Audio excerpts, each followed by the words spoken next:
So now let's get going with our kickoff address. So Sarah Nash is the chairman, president, CEO, and majority owner of Novagard, a manufacturer of silicone coatings and adhesives, thermal products, and foams based in Cleveland, Ohio. She is also chairman of the board for L Brands, parent company of Bath and Body Works, Victoria's Secret, and Pink. Ms. Nash serves on the following public company boards. She's a director at Blackbaud Inc. and also a director at Knoll Inc. Her private company affiliations include Irving Oil, where she is a board member, and HBD Industries, where she's also a board member. Ms. Nash retired in August 2005 as a vice chairman for JP Morgan's Global Investment Bank. Ms. Nash has been a trustee of New York Presbyterian Hospital since 2001. NYPH is the academic medical center for Columbia and Cornell medical schools.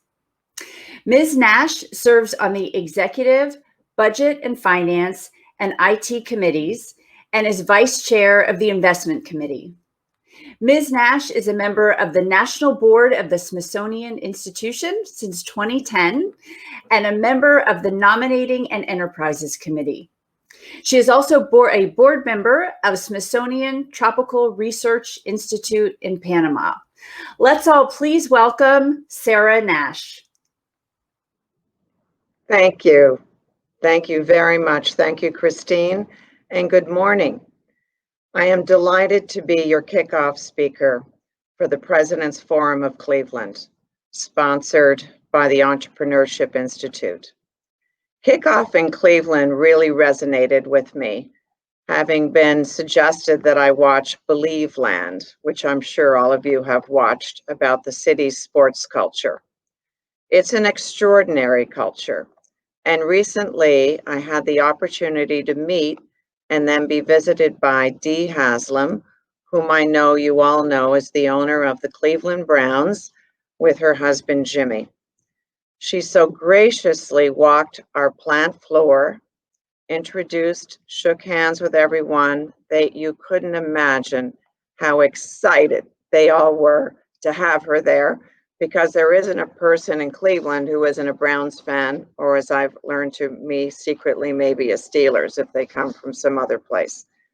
But she was amazing, and then handed out Cleveland Browns hats, which I actually handed out because they were delivered a few days later, which again gave me a chance to check in with everybody. And of course, then today you'll be treated at lunch to a chat with Len Komorowski, the CEO of the Cavaliers. Now, why am I talking about Cleveland sports and Believe Land?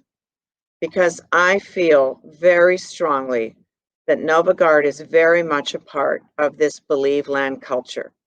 So today I'm going to introduce you to my company, Novagard. I took over as majority owner and CEO in June of 2018. And we have changed a lot in the last 2.5 years. And I'm extremely honored to talk about our path forward since then.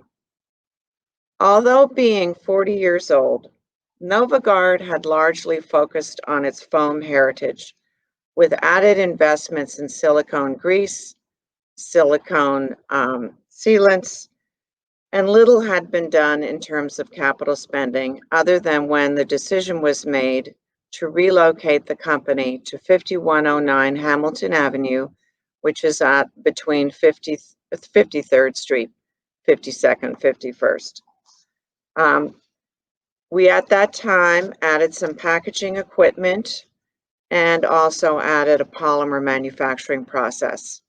Today, this is our headquarters. It's a 200,000 square foot old industrial Cleveland building, which we work hard every day to improve.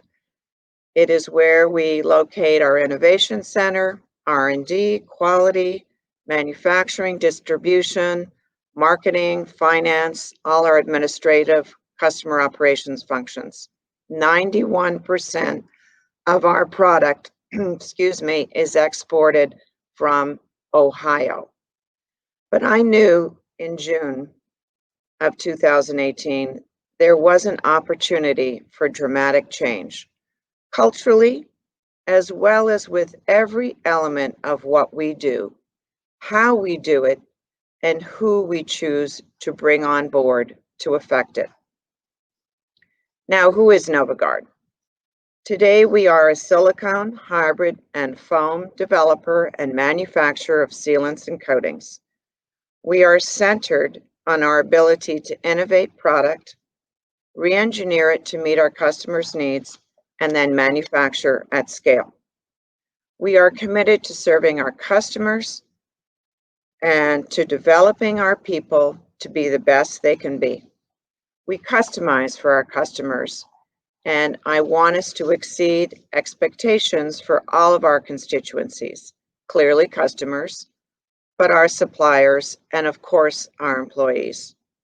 So how did I begin this? I began by assessing Novagard's culture. What was good? What did we need to stop doing? And what was holding us back from effectively moving forward?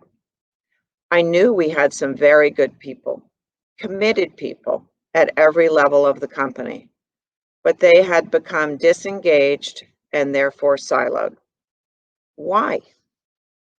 Our heritage as a company was to provide customized engineered solutions to our customers' sealings and coatings requirements. We also wanted to win at that, but somehow we lacked the processes and discipline to do it systematically. We were doing too many things to ourselves as measured by the rate of non-conformances. I knew then, as I know today, that most of all, what I wanted Novagard to be, though, was to be humble, to be teachable, and to always be open to learning. If we're not that way, we would never pick up on what our customers were doing, our competitors were doing, and how our employees were feeling. From June 2018 until January of 2020, we worked really hard to put the right talent in place. They in turn introduced Novagard to processes that heretofore had not been in place, which had to be in order to underpin a successful operation. I've also made technology a backbone of the company, front and center. For a mid-sized company, we have accomplished a lot. We have upgraded our ERP to a SaaS NetSuite Oracle system. We have put Salesforce in place for our salespeople, and we are installing SpecRite for quality and our process engineering function. We have invested heavily in a sales operations planning process, which now allows us to project forward from this month forward 90 days, so in essence, 120 days. We also have very strong manufacturing controls, and we have a financial planning and analysis skills. I also instituted a daily 8:30 stand-up production meeting where all the supervisors and all the constituencies in the company are represented, and we go through how each department is doing, what happened yesterday, what's on deck for today, how we're doing in terms of safety, employee attendance, and obviously customer shipments. Then we go through the financials so that every one of our people down on the production floor understand as much as we do on the leadership and administrative side how we're doing. I felt everybody had to be invested in our success. But I knew that people and processes wouldn't get us to the company to a better place alone. I knew that I needed a leadership team, a team of people who possess significant humility, hunger, desire to win, and who all had innate people smarts. I wanted a team that could be vulnerable, that had a willingness to build trust within each other and therefore throughout Novagard. They needed to be capable of direct, of being honest, of committing to decide, and of holding each other accountable for the decisions we've made and for the high performance that I and they wanted too. I did engage the help of a leadership coach, and he has invested a lot of time in us since April of 2020, both individually and collectively. So, what has happened? Again, I knew that without a cohesive leadership team, we could never effectively change the culture at Novagard. We learned something interesting about ourselves in April 2020 at the height of COVID. We learned that accountability to one another was still low. I felt it individually from my team, but not from them collectively. Trust was in the process of being built, but not strong enough such that the team felt comfortable creating conflict. In other words, did we have the courage to disagree? Conflict avoidance was happening too much. This meant that I, as their leader, had to create a safe environment where everyone came from a positive, respected place, that we couldn't throw each other under the bus, and I had to encourage people to say what they think and help them build bridges with one another. So, based on our outside and self assessment in April, when COVID hit in mid March, you can see that the leadership team was very much a work in progress. We had spent the previous year on strategy, talent development, putting improved processes in place, instilling a much higher level of mutual accountability, but we had a long way to go to be a high performing team. We self-rated as a medium, which in the context of 18 months of a leadership team coming together, which in itself was extremely new to Novagard, was deemed by our coach to be quite good. But pretty good from our assessment was definitely not how we saw ourselves or who we wanted to be. Now to COVID. It did not bring us down. In the moment, we certainly focused first on survival and then success. Instead, it became the catalyst for action, and we have been more effective during this period than we've ever been. And I don't imagine we would have gotten here as quickly as we could without it. Although, of course, we never wish this upon any of us or for those families who have suffered so terribly. But today, I can report that we are ahead in revenue from where we were this time last year. Our orders are accelerating and well ahead of last year. Our working capital is under control. Our people are more engaged, and we are no longer siloed. So how did this happen? In the middle of March, we immediately applied to become an essential business after speaking with advisors in Columbus, where I'm deeply networked owing to L Brands. We catalyzed our team to get everyone engaged in the safe work environment protocols. We knew if our people felt safe, we could continue to operate and meet our customers' requirements. I personally contacted every supplier to make sure that our supply chain was intact. And of course, our bank was there with us as well. We continued our communications as a leadership team from every morning at 9 a.m. to multiple times daily to ensure that we stayed focused and on track. And I began hosting weekly update Zoom calls with all of our employees, just to inform them, to comfort them, and to rally them. The VP of HR and our CFO worked together seamlessly to devise a strategy that would keep non-essential workers at home, and we leveraged the federal $600 supplement and Share Work Ohio programs to make sure our furloughed employees were protected financially to the best of our ability. At one point, we had 50 out of 115 employees furloughed, with many of our other employees working from home. Since half of our labor force is hourly and deemed essential because we are in the construction business, as well as we were making foam for masks and face shields, we had to be especially sensitive to everyone's home lives and responsibilities outside work. But I must tell you, I am so proud of the fact that at no time did we lay someone off. We did apply for a PPP loan, which was funded at the beginning of May, and it has been a lifesaver, as I know it has been for many companies and maybe many of you as well. We thought at this point, which is about the middle of May, that we'd done just about everything we could for our business and therefore our customers and our employees. But I felt this was time to take action around a particular business that structurally had too much cost, that we just had to get at it because we hadn't been able to get at it before.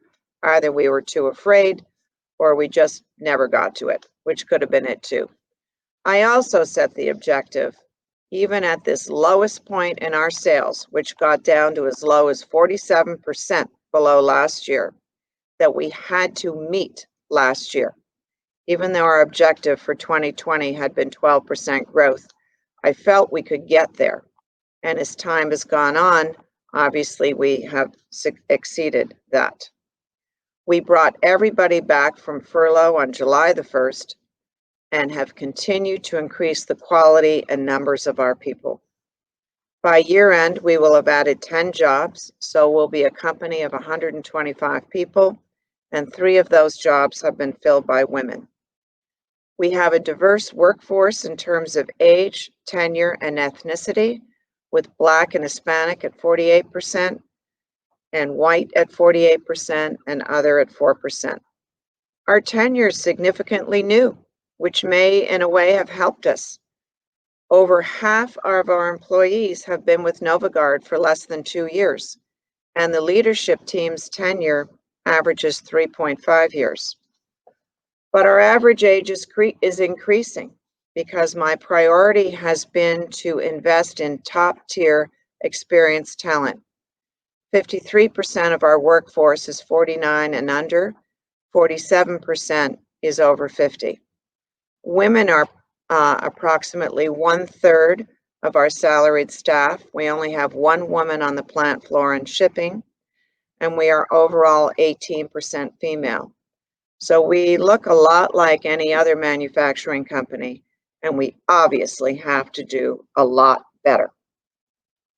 As many of you may have experienced, we began to have a V-shaped recovery toward the end of June. Now, I have to admit to you that I thought it might have been a W, and so we were a little nervous about making some of these investments, but I felt that we had to. And then, of course, from the end of June through July to the beginning of August, the V kept going straight upwards. So we were faced with a terrible situation where now all of a sudden didn't have enough staff on the plant floor, hourly workers, to meet our demand. So we began to rely increasingly on temporary workforce, which is not the way you want to build a successful company. So in August, we made the decision to increase our minimum wage to $15. I am extremely proud of that for 2 reasons. One, we obviously could attract a higher quality level of hourly plant worker at the lowest job, but more importantly, we were able to elevate everybody above them on the hourly side. And you should also know that in the middle of October, I chose to reinstitute the April 1st wage increases for the salary staff so that everybody at Novagard has had the benefit of increased compensation during this period. We also kept our 401k in place and our company match of 4%. And as you've heard, I sit on a lot of company boards, and not every company, much, much larger than we are, has chosen to do that. I am very, very proud. So what has been the impact of COVID on our company? The weekly Zoom calls with the workforce catalyzed everybody, informed them, but it also calmed them. And it helped reinforce my primary message that we must treat everybody with dignity and respect, and we must work together. I gave them lunch in the plant or breakfast, whatever it was, as a way of saying thank you. And of course, throughout the offices, but we had only a very tight skeletal crew here. There was lots of Q&A, so I devised a process that they had to text me their questions. That was my secret way of getting all of their cell phone numbers so that I too could text them individually when I wanted to give them a shout out or a thank you, because they were cheering me on as much as I. We all became closer. We did become more vulnerable, and we did become much more open. As I live in New York City and travel to Cleveland weekly, I was in the epicenter of COVID, and it was scary. And as you heard on the board of trustees of New York Presbyterian, which is our major hospital and the fourth largest in the country, we felt scared. The streets of New York were unlike you've ever seen. And in a very human way, I think my showing my vulnerability, there was a couple of chokes and I wouldn't say tears shed, but eyes watering, where I clearly was being impacted by the strain that we were all feeling. And as COVID was breaking, I left the company that I was so proud to begin to lead and change on March the 13th, but wasn't allowed to come back into Ohio, as you know, until the middle of June. So helping our customers meet their critical needs made us feel purposeful. And we had no outbreaks of COVID in the plant. We were proud of our ability to make foam for these face shields and face masks and do whatever we could for our employees' families. And today I can say we are marching forward with bigger strides. Our PPP has enabled us to make significant investments in people, in R&D, customer operations, plant operations, and as important, of course, as I said, bringing everyone back to work. R&D is where it all begins for us. We are committed to focusing Novagard on being a highly engineered, innovative company. That means a company that innovates engineered product for our customers in the building systems, electronics everywhere, and the electrical vehicle battery, with solutions that meet a variety of performance requirements, including thermal conductivity. And this has forced us to focus on the kinds of chemists we need to have. We have PhDs. We're assisting in happening at Case Western, and we have masters, and we also have lab techs. We also have high quality equipment in both the quality and the R&D labs that we've continued to invest in. We engineer many of our own polymers, so that has enabled us to offer a differentiated performance product. And I'm pleased to say that our customer partnerships are accelerating. Our sales teams have embraced Salesforce, and this being online has forced them to pay attention and be supported by our marketing team. This has increased communication and accountability requirements within the company. Most of our salespeople are remote, so we brought them in last week for a full briefing on our progress in R&D, in quality, and in operations. I want them to know the company, not just the products that they're selling. I really do feel we are one team working towards the same mission and vision of a quality product engineered to meet our customers' needs with urgency, excellence, and completeness. Our culture has been catalyzed by having to deal with COVID, and we are the better for it. I recently was able to promote 2 plant supervisors who I really feel offered differentiated leadership by example in the plant. I also recently added 2 vice presidents. They were promoted to vice presidents to my leadership team, so I now have 8 people reporting to me. One is a woman who oversees quality, and one is a man who leads our R&D effort, who prior to this had been our R&D fellow.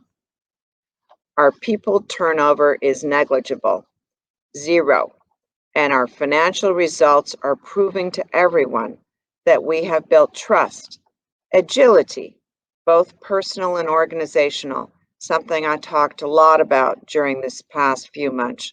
Urgency, talk about it all the time. Resilience, we've all grown better, stronger. We're all humble. We're more humble. We're more respectful. We're more trusting, as I said. All as individuals, as team members, and as leaders. I've watched each of my people grow to become better leaders at every level, which makes me so incredibly proud. I also learned during this time that there's no substitute for networking effectively. Ohio is a wonderful state for business, and Cleveland is a wonderful community for both business and family. I have embraced and been embraced by many people in this city who have guided me.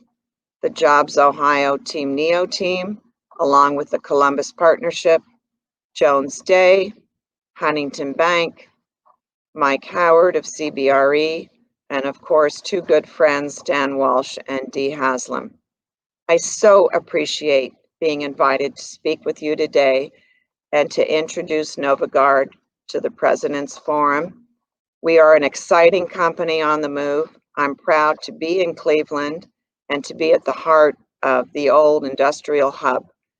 I look forward to meeting you all one day soon, and thank you very much for this morning, and I look forward to taking any questions. Thank you. Oh, thank you, Sarah, and congratulations to you and Novagard for your amazing success during such a difficult time. We do have several questions, so let's get started. Sure. Bob said we talked a lot about finding good people during the pre-event networking. How is Novagard finding good team members? We find them 3 ways, and I will get a shout out to Ratliff and Taylor. They have been a wonderful search partner for us here in Cleveland, and we've been able to identify a lot of very high-performing people who frankly want to leave a bigger company environment and come into one which gives them a lot more responsibility with an entrepreneurial spirit. Very, very excited. But we also use online networks. LinkedIn is huge for us. Our people are all on it. We obviously used it to talk about this event today, anything we can. And we use Indeed, and that's all right. We have temporary agencies, which frankly, I'm hoping we can rely very little on going forward as we begin to invest in equipment that produces much higher volumes for us, because one of our big issues now is how do we make enough to process it to get it out the door on time, which is a good problem to have, and rely less on people. But I would say we do it in those 3 ways. Wonderful. Dave asks, what are you doing to build the leadership skills of your management team to make them innovative and creative? I think I first would say I started out with a team. I'm Canadian by birth, so I use the term cheeky well, which means each of them in their own way have the strength to push back on me.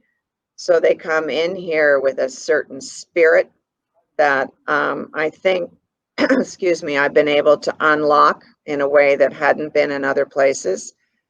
We did get a lot of help from the coach, and having come from an investment banking background, which is work all day, only play never.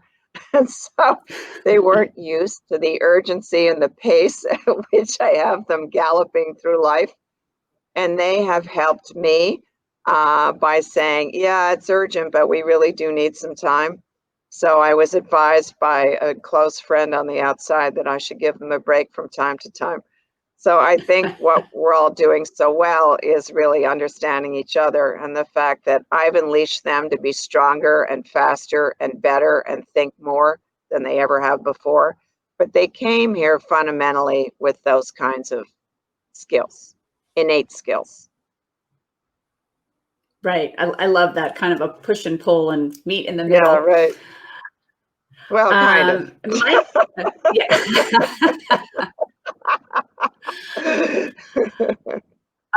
Mike asks if you would comment on the cost of healthcare.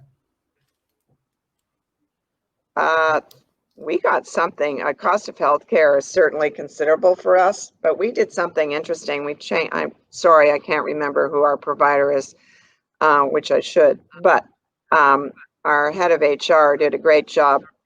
Got us a 1-month holiday this year, simply because we had everybody enroll in getting themselves checked out. So we had either people went to their local doctor who are outside of Cleveland, because most of our sales force is remote, and everyone in the plant. We had somebody here for 4 days taking all their biometrics and their weight and counseling them. And the fact that we hit a certain threshold, we got a 1-month holiday. That was huge. And we're going to continue to do that as a very positive way of reinforcing healthy habits. We also, for a manufacturing plant, you should know we have 2 gyms. We have a gym on the manufacturing floor filled with equipment. And then we have a space on the 2nd floor where we have a trainer come in twice a week. And she does cardio, weights, and sessions with people. I even hire her myself now. So she works with me at 7 a.m. in the morning. So we're trying to get people, and we also have a lot of stairs here. So you can't get up and down the stairs if you're not healthy. But yes, healthcare cost is considerable, important, and we're working at every ways to help our people become healthier and develop healthy habits. Wow, and that Which 1 month, has a that's positive amazing. impact on our healthcare cost, obviously, because we got a 1-month holiday. Yeah. Right. I have not heard of that before. So I think a lot of people are going to be talking to their HR people and Telling me finding out about who that. our healthcare provider is. Right. Okay, one last question in our last few minutes. Bob asks, how can our economy thrive with so many job losses? Unfortunately, a lot of the job loss, some of it is induced by technology, right? And so people like me, although mine was structural cost, use this as an opportunity to really rethink how they allocate their capital, people capital and capital spending. But maybe like Bob, I'm completely committed to, if we hire people, we're keeping them fully employed, and that we're not going to be a churn and burn organization. I think we have a responsibility to our employees to offer them higher levels of skills. If we have employees here who aren't high school educated, we get them. We offer English as a second language to our Spanish speaking workforce. I'm encouraging every single person who has a high school degree to go to community college. And we're giving everybody a credit every year. So they know, as I said earlier, learning to me is the #1 reason why we're going to be a successful company. If we're opening to learning and to getting better ourselves, we will be better. So I think rather than keeping our labor at certain rates, we as business owners and leaders have a responsibility to continue to invest in our people, not just pay them hourly rates. And that goes through all the way up. As I mentioned, we're paying for a master's in chemistry to get his PhD at Case Western right now, because it's that important to us. And we have an added benefit. We can have access to their labs for certain equipment we can't quite afford yet to invest in ourselves.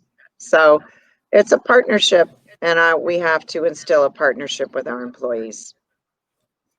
Oh, I love that. Well, Sarah, thank you so much on behalf of everyone in the audience. We give you a big, warm virtual applause.